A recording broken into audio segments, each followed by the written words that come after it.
What's up, guys? Iceman here. Welcome to Chilling Tales.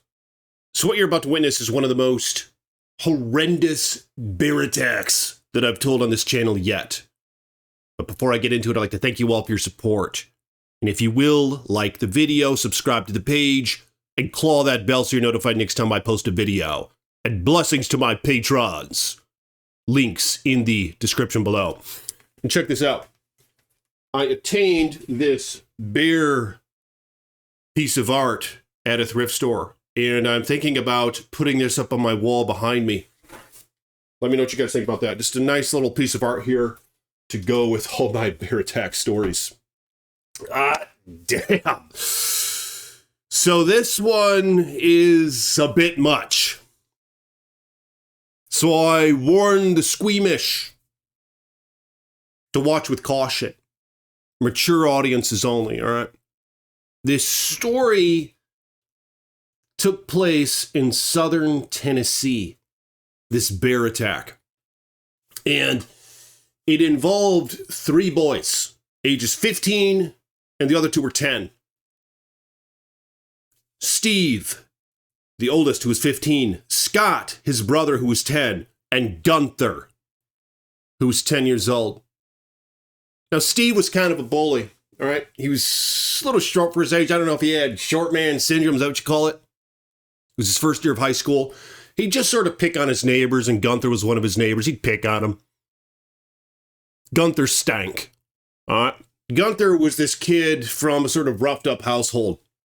He was only 10 years old. I don't know what it was. He always wore the same clothes. So this sort of stench radiated off of him. Sort of a wet laundry, rank sort of smell. I'm not really sure entirely what it was all about. His parents were still together. His sister was pregnant at 15. But I'm just trying to give you guys a good visual of what went on here, okay? I'm just giving you guys the facts. So this Gunther kid was picked on a little bit by Steve. But nonetheless, they decided to go fishing one dreary evening. It was one of their hobbies. They'd go along this river in southern Tennessee. This wilderness stretched way out into the Smoky Mountains, this beautiful mountainous range. And of course, there were black bears. Now their parents would warn them, watch out for the bears, stay together. But that's where it ended. Now, of course, being boys, they didn't always listen. So they started walking out down the trail through this nice, beautiful, thick woods. You could hear the woodpeckers. You could hear the birds. You could hear the chipmunks. You could hear the frogs. Right? As they go down this trail. Gunther has his little fishing rod holding over his shoulder. His little lunch pail has his Cheetos in there, his Mountain Dew. Whereas Scott and Steve have their tackle box and their fishing rods. So they go walking down and they split up. They start fishing. Little Scott has to take a piss. All right. So Scott puts down his pole and goes out into the woods. Vanishes into the evening. Gunther is way down around the bend of the river, just fishing on the edge by himself. They'd take their shoes off, get their little footies out, kind of wade into the water, just enjoying themselves, being boys. So Steve was fishing and Scott was still gone. Steve catches a salmon. I got one! Hey, I got one! To nothing. And he resumes. He puts the fish in the pail, goes back into the water, be like, oh, that's weird. Figured my brother would at least be excited. Oh, well, maybe he didn't hear me. Steve catches another one, little bluegill this time. Hey, Gunther! I got a bluegill! Where you guys at? To no answer. So he takes the fish, and he puts it in the pail, and he's like, where the hell is my brother at? So he starts looking for him. he goes walking in the direction he saw his brother go. Scott! Scotty! Where the hell are you? We gotta get back soon. It's starting to get dark. I almost don't want to tell you guys what he saw. But I'm going to have to. The reason I tell these stories is for a perspective. Okay? And so that we can know to take caution with ourselves and with our loved ones, as in this example. What he saw that evening was treacherous. I don't know how it did it, but he saw a body being dragged. All right? Sort of like this. Just through the wet grass in the woods. And he saw it almost going through this tunnel in the woods. Now, it was still it was an open area with a bunch of trees, but I mean, it wasn't like going down into the ground. It was getting dark. And it was like the woods was eating it. And he saw what was the body of his brother, little 10-year-old Scott. And the head was missing.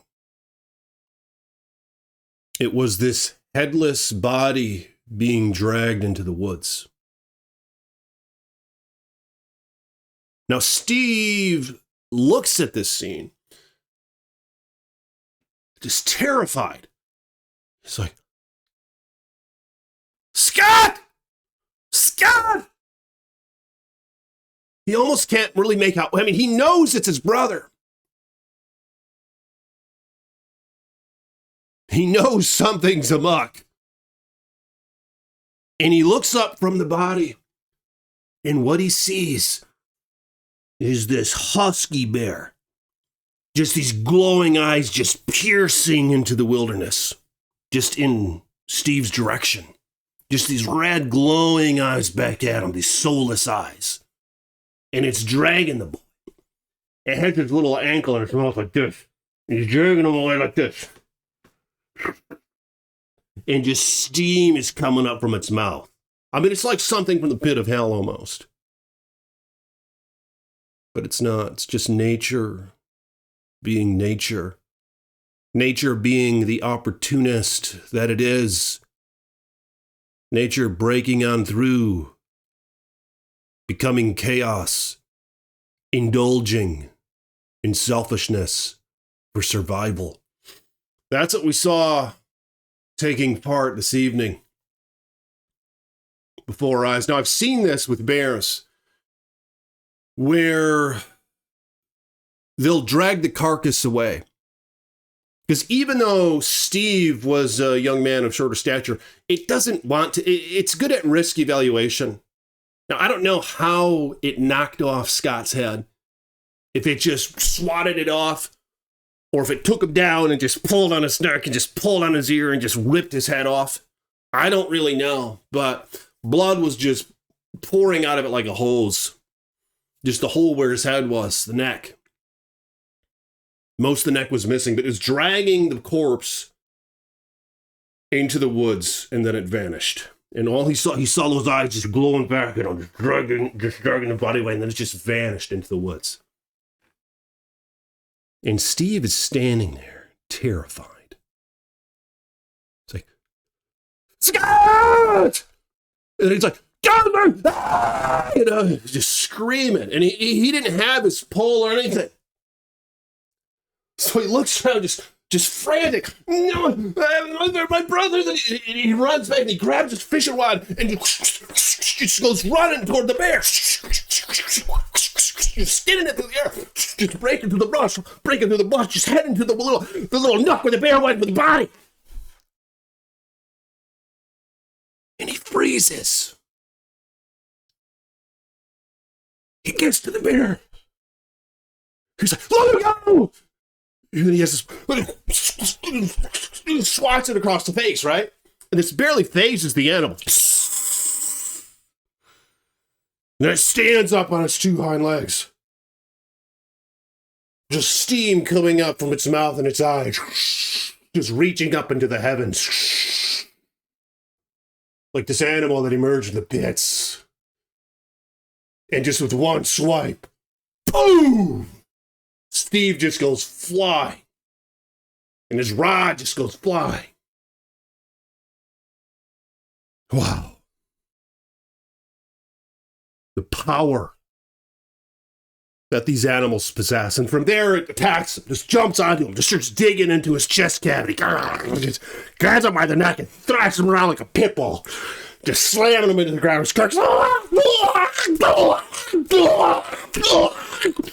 Just the wretched scene that took place here. And Gunther could hear this madness. Gunther's over there fishing. He's like, what the hell? He's like, Steve! He's like, Scott! And then he goes running. He grabs his pole and he goes running toward where the noise came from. Now the bear left the body of Steve. It mangled him. And then it made its way back to Scott. And it began eating the boy. Right there on the spot. Began digging a little trench for him, a little cache. And it shat on his body. Because that's what they do. They'll mark their territory. They don't want other predators to come in there. If the predator smells the excrement from the bear, it knows the bear marked his territory. So it keeps them away. So they'll often do this. And little Gunther runs up. He goes down the shore. He finds the tackle and all that strewn about. No, his friends are nowhere to be seen. Then he goes back up into the woods where the noises were coming from. And he stops in despair. What? He sees Steve. Yeah, the kid that would bully him, but not that it mattered that much at this point. He was still kind of his friend. He's like, Steve! And he sees his body just mangled. Steve was still alive. And then he could smell the rank smell of Scott. His festering wounds, his bloodied carcass. And he sees something. He looks over there, and he sees this bear just doing this. It's rubbing its ass on him. It shat on the prey, and then it scrapes his ass. Like, you know how a dog will do that sometimes? When it comes back into the house on the carpet, just sort of dragging its ass. The bear was doing that to this young boy. Gunther looks at him.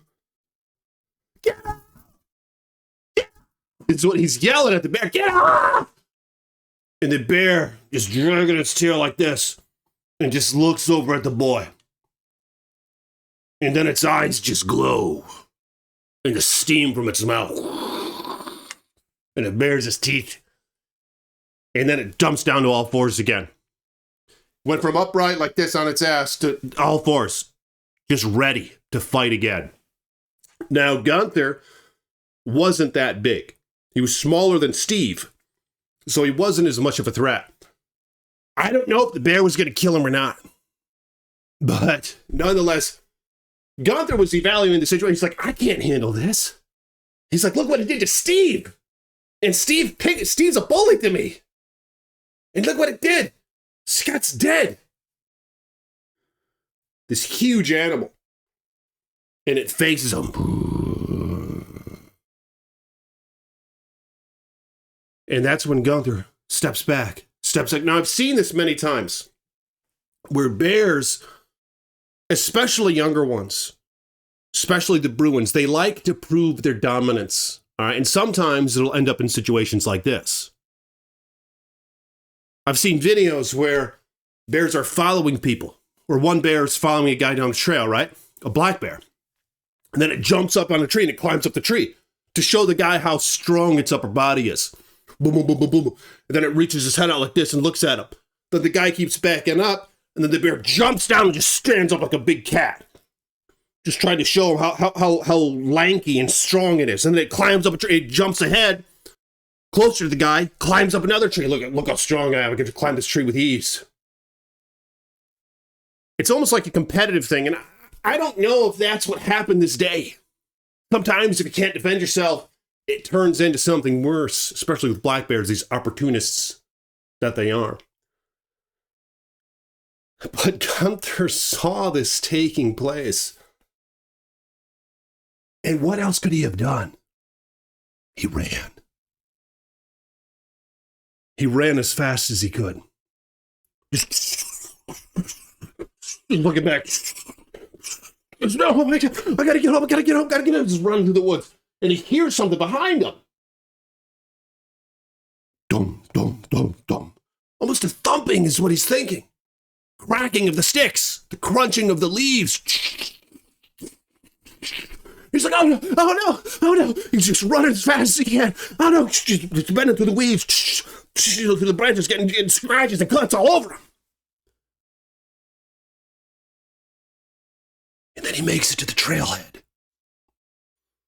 He's thinking that this thing's coming after him. He bursts out of the tree line. And he just runs as fast as he could down the dirt road, just leaving a dust trail behind him. He looks back, just dust. No predators in sight. So he makes it back home. Bloodied, frantic, horrified. Tells his parents what he saw. They call the cops. Scott and Steve's dad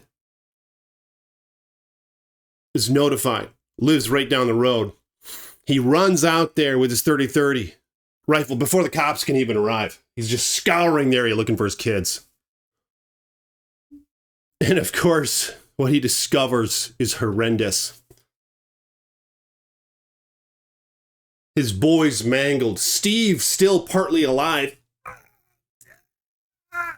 Just on the ground, and then little Scotty torn to shreds, just partly buried in the dirt. Like if this was the dirt level and this was his body, his little legs are sticking out like this, right?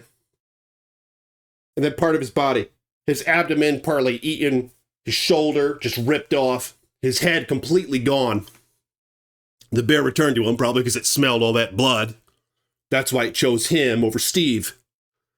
I mean, it was his first victim. It really wanted to claim it. Steve, it was just defending itself. I mean, he came up, he was beating the hell out of it with a rod. Steve might as well ran away. But he tried to save his little brother, and I mean, that's what happened. Wow. So the dad sees this. Oh my God. Covers his mouth. Oh my God. He sees his boys in this position. He's like, Steve, he runs to Steve. He goes, Steve, what's wrong? What happened? Oh, and then he smells the aroma. He smells the festering carcass of his youngest son. Scar! And then the bear just lunges at him. He gets on all fours like it's going to kill him. And of course, the dad, you son of a bitch! He's filled the thing with lead. Throws down his gun, grabs it. No! Just can you imagine the horror? This steaming, bloodied carcass of the bear at his side. His young boy, Scott, in his arms. Bloodied, wounds festering. Headless. As his dad grabs him by the tongue. Just terrified. His head was just gone. It's probably closer to the river. He dragged his damn carcass all the way to the woods without the head.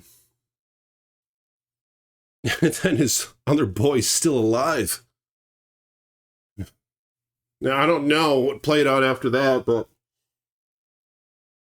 the bear was shot to death.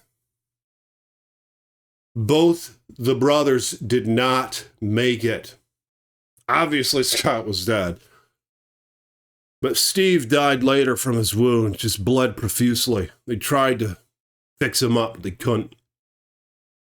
Carcass of the bear, belly half full, just laying there in a steaming pile mess. But if you guys will, like the video, subscribe to the page. Little Gunther made it. A couple scratches. Poor boy. And he gets to live with that memory for the rest of his life. So does the father of Stephen Scott. But I mean, what could you do? Let me know in the comments. This is why you got to look out for your loved ones. Like I said, these stories are important. It gives us perspective. We got to know what's out there. You know, it's not always just rainbows and butterflies. It's more than that. But if you guys will like the video, what could have been done differently in this situation? Let me know in the comments below. And I'll see you all tomorrow with more chilling tales from the Iceman.